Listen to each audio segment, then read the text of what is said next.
dengan tema hidup yang memuliakan Tuhan. Worshiping God with our lives. Diambil dari teladan hidup penulis Injil Yohanes Markus. Yohanes Markus.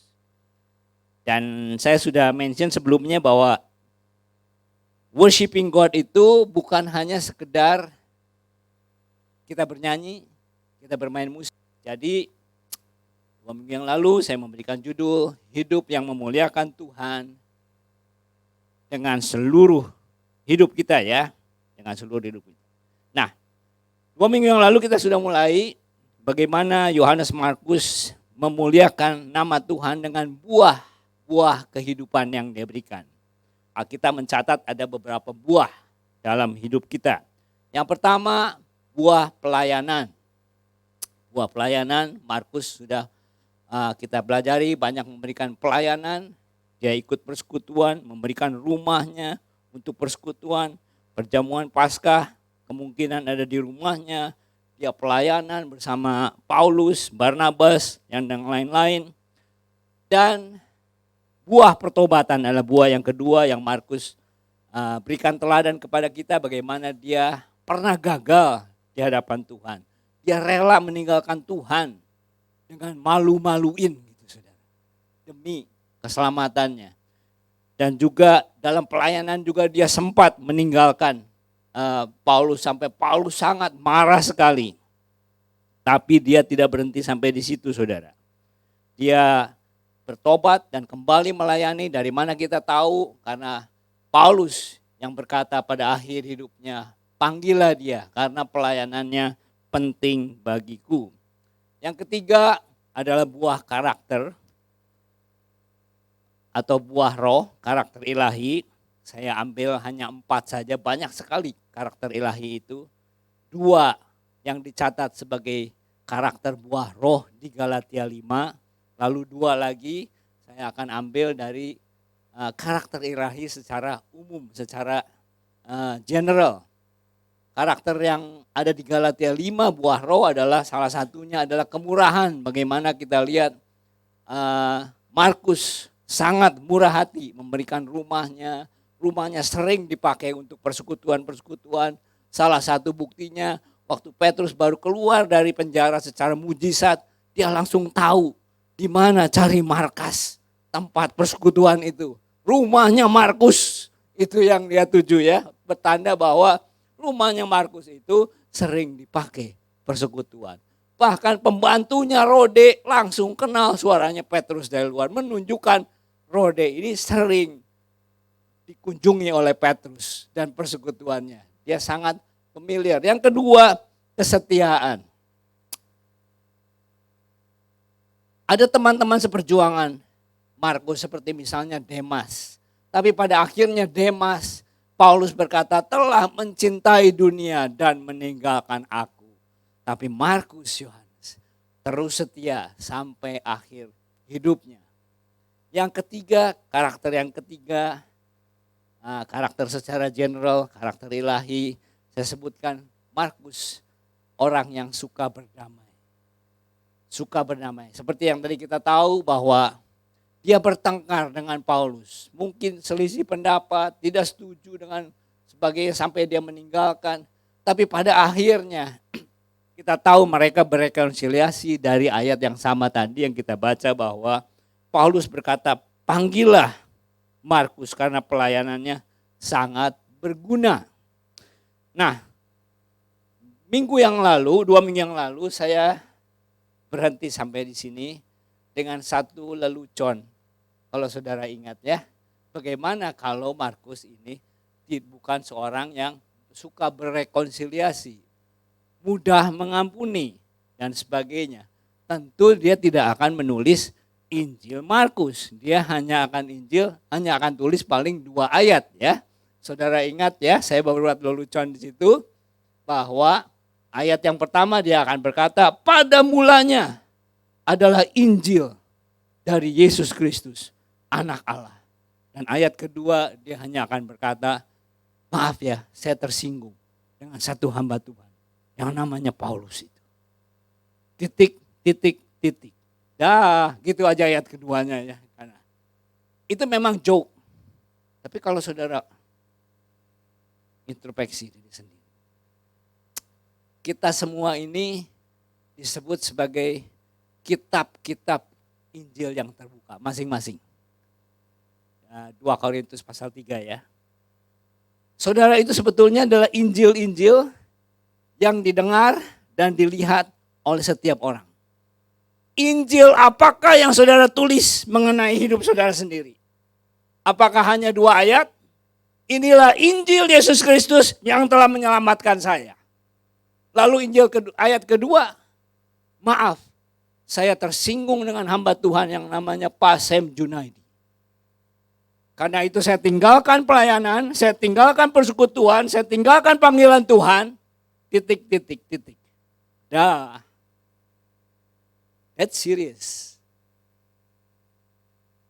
Injil kita apakah saudara hanya tulis 2 ayat? Atau full seperti teladan Markus. Sampai pada akhirnya. Dan orang berkata, aku diberkati dengan Injilnya Mira.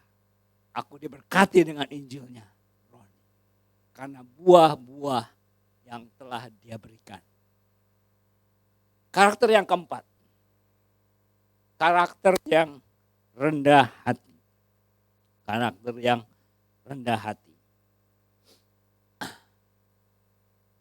Injil Markus ini ditulis, sebetulnya banyak orang percaya sebetulnya bukan Injil Markus, tapi Injil Petrus. Kenapa? Karena begini, Markus ini punya, kalau dibilang panutan atau mentor ya. Paulus salah satunya, Barnabas. Tapi ada satu figur yang sangat mempengaruhi dia. Yaitu yang namanya Petrus ini. Petrus. Saya pernah mention 2 minggu yang lalu ya, bahwa pelayanan Markus ini, dia mendampingi Petrus, sehingga waktu Petrus menginjil kemana-mana, Markuslah yang menjadi penterjemahnya. Petrus tidak bisa bahasa Latin. Jadi waktu dia menginjil ke Roma, Markuslah yang translate ke dalam bahasa Latin. Markus orang intelligent, orang yang terdidik ya. Dia bisa bahasa Latin, makanya namanya juga Markus. Itu popular name untuk Latin name ya ininya. Nah, Markuslah yang menerjemahkan. Nah, dalam sejarah gereja itu dicatat bahwa waktu setelah Petrus berkhotbah, jemaat ini kan gak gampang langsung menerima. Lalu ada yang berdiskusi, kata Petrus itu begini. Bukan, maksudnya Petrus ini begini. Enggak, Petrus itu maksudnya begini. Lalu Markuslah berinisiatif, kalau begitu saya akan tulis khotbahnya Petrus ini. Karena dia banyak dengar kan Petrus ini ngomong bicara di mana-mana. Lalu dia buatkan, dia dicatatlah yang kita kenal sebagai Injil Markus ini. Yang sebetulnya adalah khotbah-khotbah Petrus yang dicatat oleh Markus. Nah, apa hubungannya dengan kerendahan hati ini? Di dalam catatannya Markus, kalau saudara ingat ada satu kejadian tentang Petrus, khususnya kepada Petrus, oleh Yesus di satu tempat yang dinamai Kaisarea Filipi. Saudara pernah dengar ya? Kaisarea Filipi. Itu adalah satu tempat yang sangat-sangat signifikan sekali untuk Petrus terutama, tapi juga untuk gereja Tuhan dan untuk Yesus sendiri. Kenapa? Karena di Kaisarea Filipi itu, kalau saudara bisa Google, saya tidak ada waktu untuk menceritakannya secara detail. Google, di situ ada satu tempat, ada satu gua yang namanya dikenal oleh orang Yahudi sebagai Hades, alam maut. Jadi orang kalau masuk ke situ, di situ ada kedalaman yang sangat dalam sekali, sehingga orang menyebutnya alam maut. Namun di situ banyak patung dewa-dewa di situ. Patung dewa-dewa dan semua kegiatan-kegiatan manusia termasuk yang bejat ada di situ semua. Penyembahan berhala, prostitusi secara ritual dan sebagainya ada di situ semua. Nah, banyak patung-patung, tapi ada yang saya mau khususkan 2 patung yang ada di situ. Satu patung di sebelah kiri gua itu yang namanya Hades, alam maut itu. Lalu ada satu lagi patung yang di depan mulut gua itu lalu diberikan kuilnya di situ. Tempelnya. Yang pertama adalah patung Dewa Pan. Dewa Pan itu adalah dewa yang menjelma seperti manusia, merupai punya tubuh manusia gitu ya ininya, dan ada campur dengan hewannya. Lalu yang kedua adalah patung kaisar, karena daerah itu didedikasikan salah satunya untuk kaisar Augustus waktu itu, dan yang mendirikannya Herodes Philippus, jadi namanya digabung Kaisaria Philippus gitu ini. Nah, apa yang menjadi signifikan dari 2 patung ini? Dari sekian banyak patung itu adalah waktu Yesus membawa para murid-muridnya ke tempat itu, tidak lama sebelumnya ada 2 cerita mengenai kedua tokoh ini, patung ini. Dewa Pan baru saja mati, tewas. Belum pernah ada dewa mati. Ini baru pertama kali Dewa Pan mati. Belum lama nih. Satu lagi, ini seperti dewa yang menjelma menjadi manusia, sedangkan kaisar adalah manusia yang didewakan, yang menjadi Allah ya. Dan Herodes Agung pada waktu itu baru saja mati pada waktu kaisar, cerita di Kaisar Filipi ini. Jadi ini dewa mati atau Allah mati, ilah mati. Yang ini manusia yang didewakan mati juga. Disitulah Yesus membawa murid-muridnya. Baru setelah kejadian itu, saudara bisa connect ya. Nah di situ Yesus bertanya, di tengah-tengah kultur yang begitu bejat, banyak patung. Menurut orang-orang, siapakah aku? Oh, penjelmaan dari yang pernah mati. Mungkin dia Elia. Nah, ada yang menyebut engkau Yohanes Pembaptis. Oke. Menurut kalian, siapa aku? Dan Petruslah yang menjawab, engkaulah Mesias, anak Allah. Dan Yesus memuji dia. Petrus, kamu dapatkan itu dari pewahyuan Allah Bapa. Pemujian kan? Kalau saudara jadi Petrus, wah hebat betul kan ini ya. Dan bukan hanya itu. Yesus berkata, aku berikan kunci kerajaan surga kepadamu. Apa yang kau ikat di surga akan diikat di bumi. Apa yang kau ikat di bumi diikat di surga. Dan lepas dan sebagainya ya. Dan disitulah signifikannya yang saya sebutkan untuk Yesus dan untuk gereja Tuhan. Karena di titik itulah Kaisar Filipi, Yesus berkata, karena kau sudah tahu pewahyuan itu, I can build my church now. Sebelumnya gak bisa. Sebelum Kaisar Filipi gak bisa.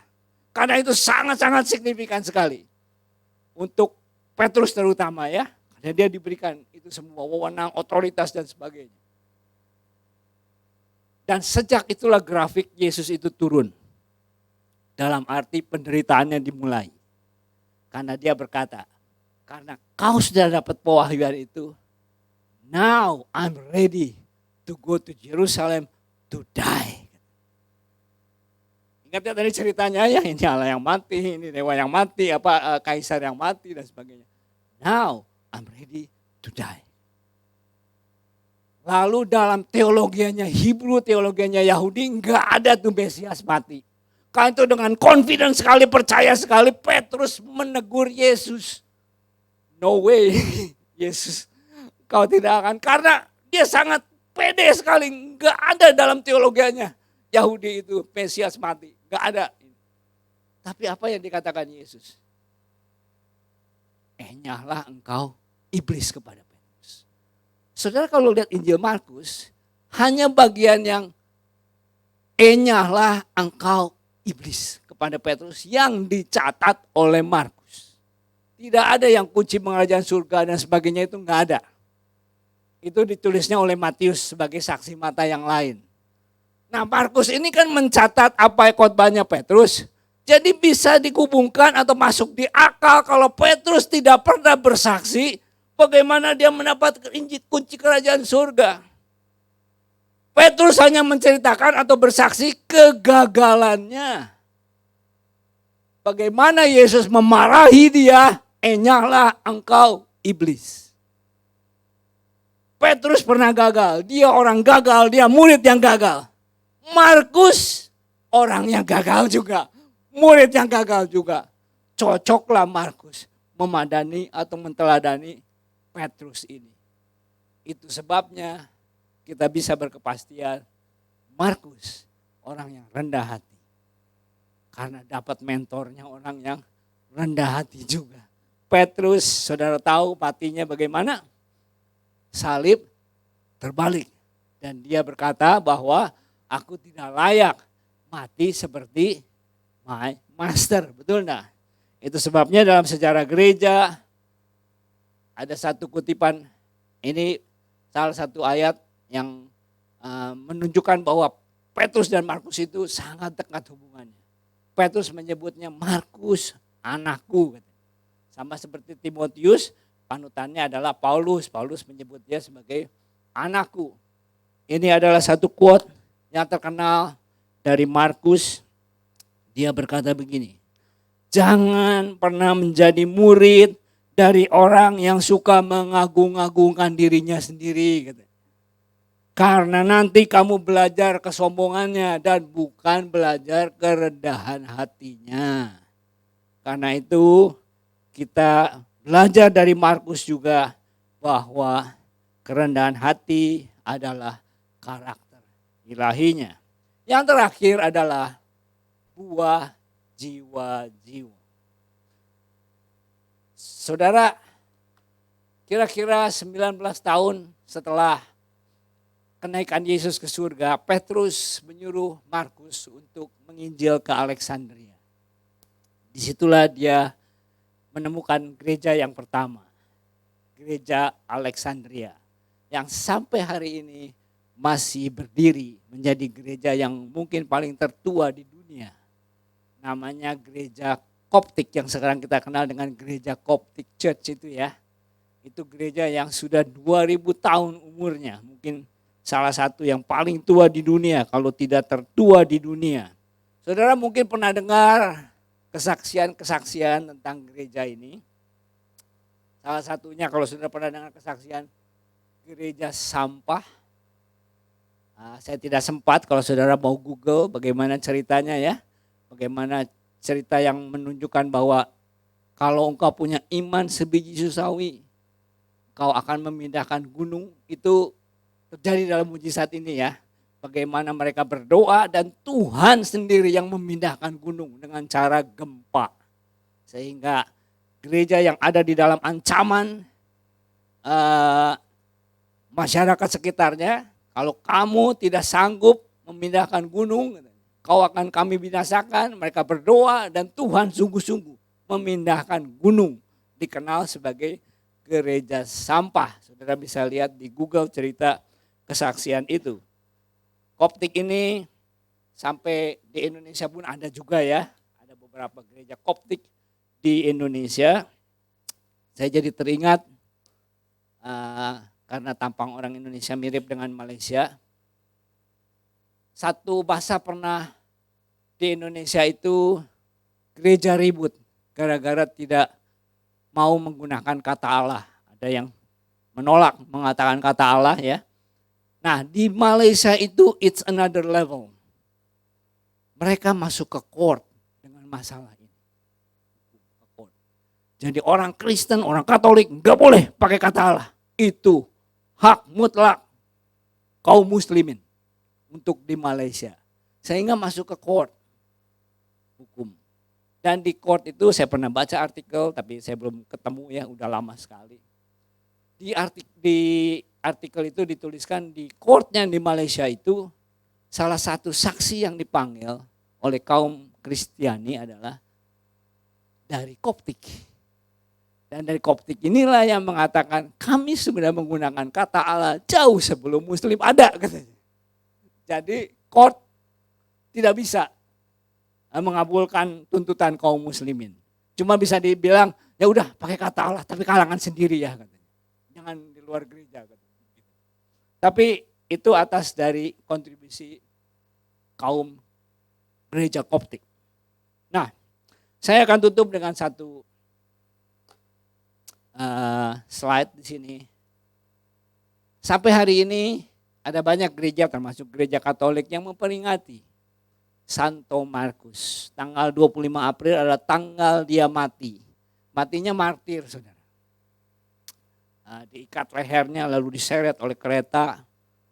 1 harian, sudah setengah mati. Tapi masih ini hari kedua baru dia mati sebagai martir. Bagaimana Markus mengasihi Tuhan dengan segenap hati, jiwa, dan kekuatannya. Nah, gereja memperingati dia sebagai Saint Mark the Evangelist. Saya akan tutup dengan 2 aplikasi. Seperti ini, saudara. Seperti yang tadi saya katakan bahwa kita semua adalah Injil-Injil yang terbuka. Kalau Markus dikenal pada akhir hidupnya sebagai Markus sang penginjil.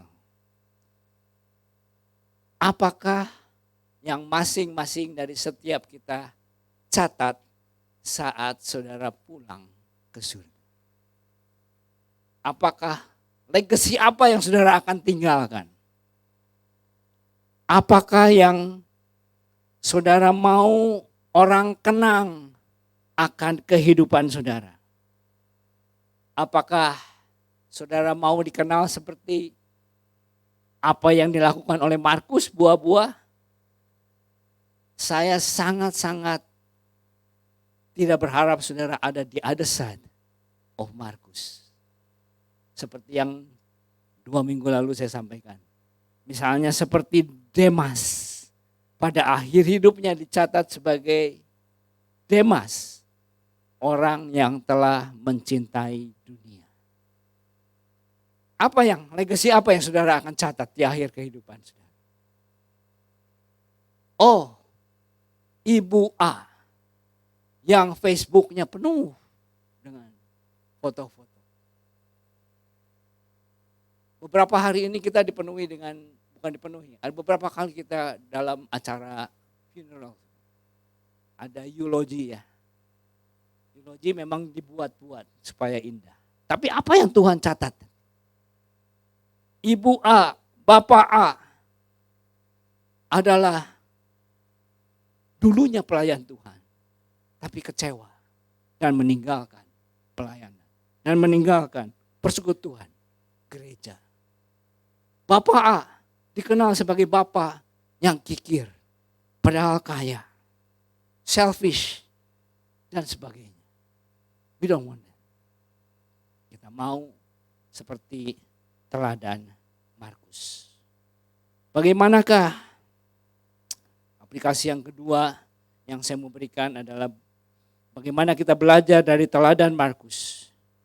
Bagaimana kita melihat grafiknya Markus ini. Dia memang pernah gagal. Tapi waktu akhir hidupnya dia dikenal sebagai Mark the Evangelist. Grafiknya itu naik, saudara. Dia telah mengasihi Tuhan dengan segenap hati, jiwa, dan kekuatannya. Bagaimana dengan kita semua? Apakah grafik kita naik? Atau datar?